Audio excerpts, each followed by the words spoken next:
Será que estamos entrando em uma nova Guerra Fria? Problemas com imigrantes continuam bombando. TSE começa a combater fake news. Isso e muito mais no boletim dessa semana.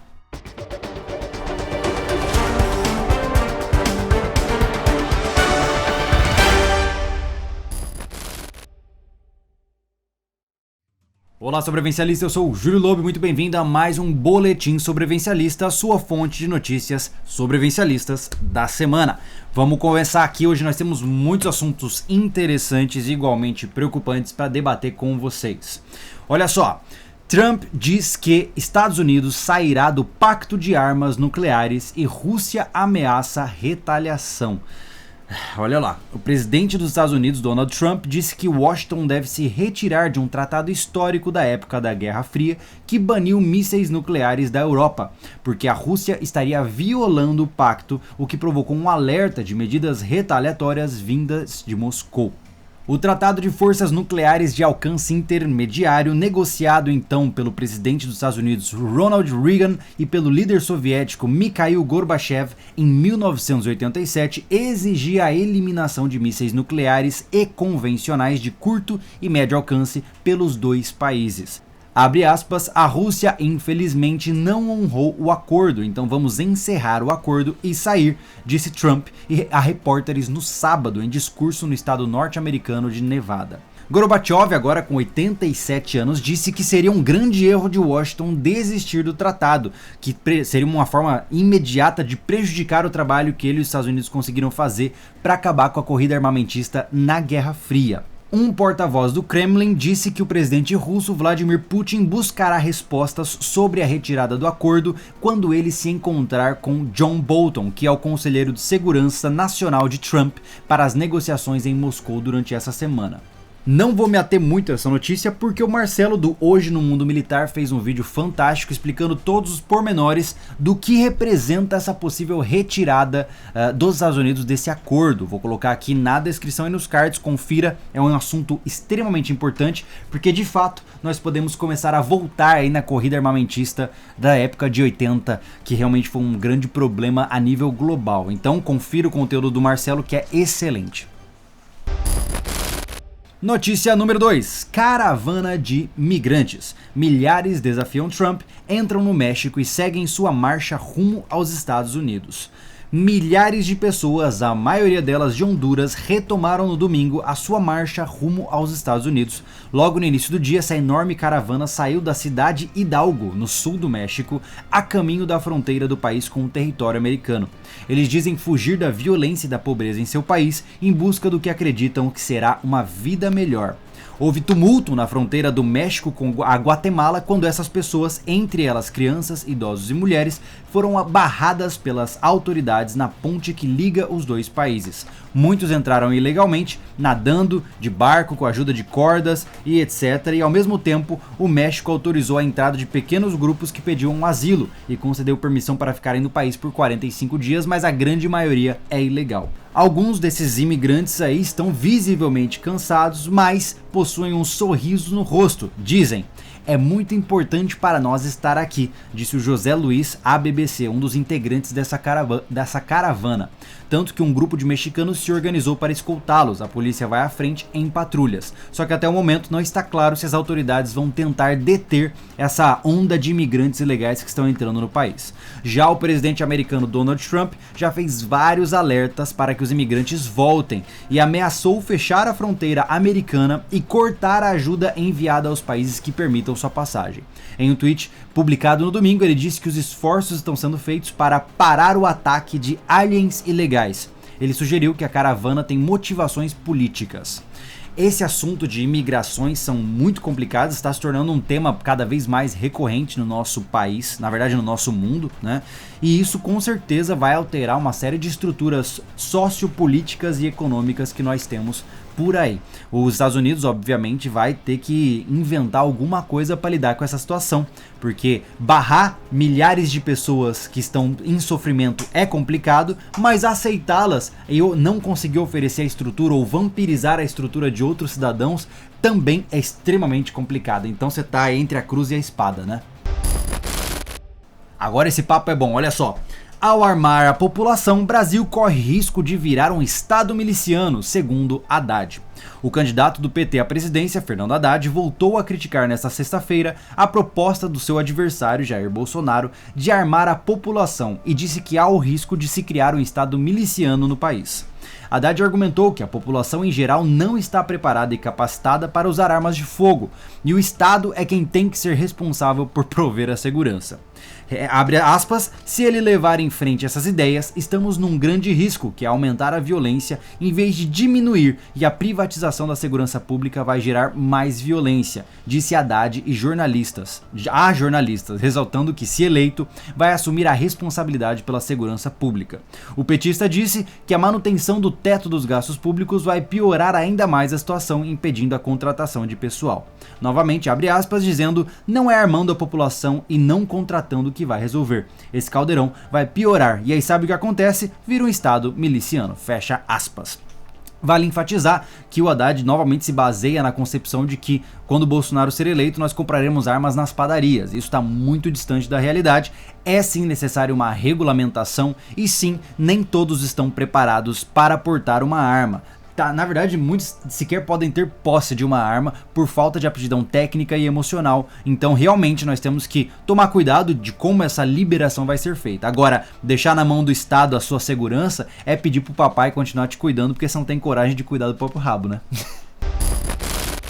Tribunal Superior Eleitoral reafirma combate a notícias falsas. As autoridades do Tribunal Superior Eleitoral afirmam preocupação com as informações falsas que põem em risco a credibilidade da urna eletrônica, não brinca. O ministro Raul Jungmann disse à Polícia Federal que tem tecnologia para identificar fake news. Há uma semana do segundo turno, o presidente desse tribunal, a Rosa Weber, falou em entrevista nesse domingo sobre as medidas de combate à disseminação de notícias falsas nas redes sociais. Ela disse que a finalidade da entrevista foi manifestar a crença que a desinformação deliberada ou involuntária que sirva ao descrédito da justiça eleitoral há que ser combatida com informação responsável e objetiva. A ministra afirmou que o sistema de urnas eletrônicas é auditável, acrescentou o portal G1, e que uma eventual fraude deixaria digitais. Segundo ainda o G1, o ministro do TSE, Tarcísio Vieira de Carvalho Neto, informou que o tribunal jamais desprezou os efeitos das mensagens falsas, mas que está preocupado com a informação falsa que abala e coloca em risco a credibilidade da votação eletrônica. De acordo com o jornal Folha de São Paulo, o Tarcísio falou que a Justiça Eleitoral recebeu 400 representações sobre propaganda irregular no processo eleitoral, das quais apenas 40 relativa a fake news. Em seu discurso, o ministro ainda afirmou que os números seriam indicativo de que o trabalho preventivo do TSE contribuiu para coibir o máximo a proliferação de notícias falsas. Eu acho quase impossível disso, essa ideia de coibir fake news é quase impossível, não consigo entender como se cria um algoritmo capaz de detectar fake news. A verdade é que a fake news tem que morrer no leitor, é você quem tem que aprender a discriminar o que é uma notícia verdadeira e falsa, aprender a checar fontes, aprender a entender a credibilidade dos seus meios de notícia. Inclusive nós fizemos um vídeo há um bom tempo atrás ensinando como você detecta se uma notícia é verdadeira ou falsa, vou deixar aqui nos cards para você dar uma olhadinha. É você quem tem que fazer esse controle, não é o Estado. De novo, né, a gente está terceirizando a responsabilidade de entender quem nos informa, né? Vai lá se informar com a Globo então, pessoal, acho que é uma boa ideia. Mais uma notícia do TSE. Olha só, o TSE abre investigação contra Bolsonaro. Tribunal atende a pedido do PT para apurar suspeitas de que empresários pagaram milhões por disparos de mensagens antipetistas no WhatsApp. O ministro, porém, nega busca e apreensão em empresas. O pedido de investigação foi feito na véspera pelo PT, após uma reportagem do jornal Folha de São Paulo revelar que empresas teriam desembolsado milhões de reais para comprar serviços de envio de mensagens em massa a usuários de rede social a fim de favorecer o candidato PSL. Segundo apurou o jornal, o valor de cada contrato para a compra irregular de pacotes de disparos que envolviam compartilhamento de centenas de milhões de mensagens chegou a 12 milhões de reais. A ação petista, que requer a cassação do registro de Bolsonaro e que ele seja declarado inelegível por 8 anos, pediu a apuração de suposto abuso de poder econômico ou político, bem como o uso indevido de comunicação digital por parte da candidatura do PSL. O Mussi acatou as aberturas da investigação, mas rejeitou o pedido de medidas cautelares feitos pelos advogados petistas, que solicitaram, entre outros pontos, mandados imediatos de busca e apreensão na sede da Havan e na casa de Hang. Se toda essa acusação for julgada procedente antes do segundo turno, Bolsonaro pode ser declarado inelegível por 8 anos. Se a decisão vier após o pleito e ele tiver sido eleito, sua chapa, ele e o seu vice, podem ter o diploma ou mandato cassado. Segundo a Folha de São Paulo, a lei que regula a AIG determina que os prazos para investigação sejam rápidos, levando sua conclusão em até 1 mês, mas na prática isso não acontece. Eu tenho uma grande dúvida em relação a isso, coloca nos comentários se você puder me ajudar. Se eu, Júlio, de bom grado, quero apoiar um candidato e gasto aí, sei lá, 5 mil reais com um banner gigantesco para colocar ele na frente da minha loja, o candidato não pode ser colocado como responsável por essa propaganda, certo? Não tem como eu controlar qualquer tipo de manifestação espontânea de apoio. Isso é complicadíssimo, eu não sei como isso funciona. Bom, enfim, eu só joguei esse ponto aqui que eu queria entender melhor. Se você sabe disso, coloca nos comentários. Até onde eu sei, se esses apoios foram feitos de uma maneira não estratégica por Bolsonaro ou pelo seu partido, são apoios espontâneos, não tem como ele ser colocado como responsável por eles, né? Devo enfatizar que a gente está lendo aqui bastante sobre a Folha de São Paulo e nós fizemos recentemente, nós da equipe do Sobrevivencialismo, fizemos uma entrevista para a Patrícia Mello da Folha de São Paulo. Dependendo de como essa notícia sair, fiquem tranquilos que a gente tem toda a notícia gravada para poder mostrar para vocês também. Fiquem atentos, vamos ver o que vai sair desse negócio aí. Só um comentário extra. Agora, para a gente finalizar com uma polêmica, não, com uma reflexão sobre esse assunto, vamos lá. Governo Trump pode excluir reconhecimento de transexuais. A administração de Donald Trump pretende eliminar o reconhecimento de pessoas transexuais, criando uma definição de gênero baseada na designação determinada pela genitália ao nascer, informou o New York Times nesse domingo, dia 21. Se realmente adotada, essa mudança legislativa deve afetar cerca de 1,4 milhão de cidadãos americanos que definiram seu gênero a partir de uma identitária escolha individual.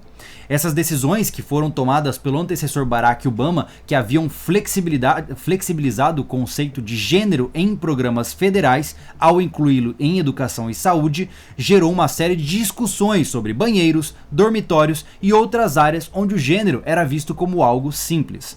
Isso é muito interessante da gente colocar aqui. Olha só, o Departamento de Saúde e Serviços Humanos, HHS na sigla em inglês, busca esforços para estabelecer uma definição legal de sexo, sob o Título 9, a Lei Federal de Direitos Civis, que proíbe a discriminação em programas educacionais que recebam assistência governamental, segundo o memorando obtido pelo jornal. O departamento afirmou em memorando que as agências governamentais precisam adotar uma definição de gênero explícita, com base biológica clara, fundamentada na ciência e objetiva. A definição proposta, então, era definir o sexo somente como masculino ou feminino, imutável e determinado pela genitália com o qual a pessoa nasce. Assim, qualquer disputa sobre o sexo de alguém seria resolvido com um teste genético.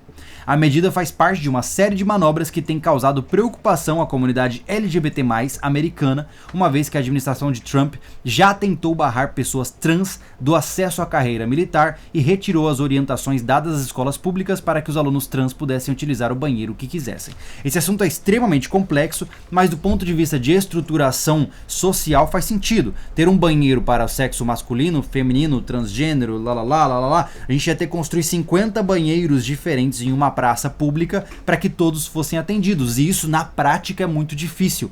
Então talvez, que tal uma diferenciação cromossômica? Ia ser uma boa, né? Okay? Quem propôs isso foi Ébano Dantas, não fui eu. Ou seja, você é XX ou XY? A gente define assim. Mas enfim, é uma reflexão interessante a ser colocada, nem tudo é tão simples assim. Toda resolução simplista para assuntos complexos pode gerar consequências não previstas. Dessa semana, no mais, eu fico por aqui. Eu sou o Júlio Lobo e esteja preparado.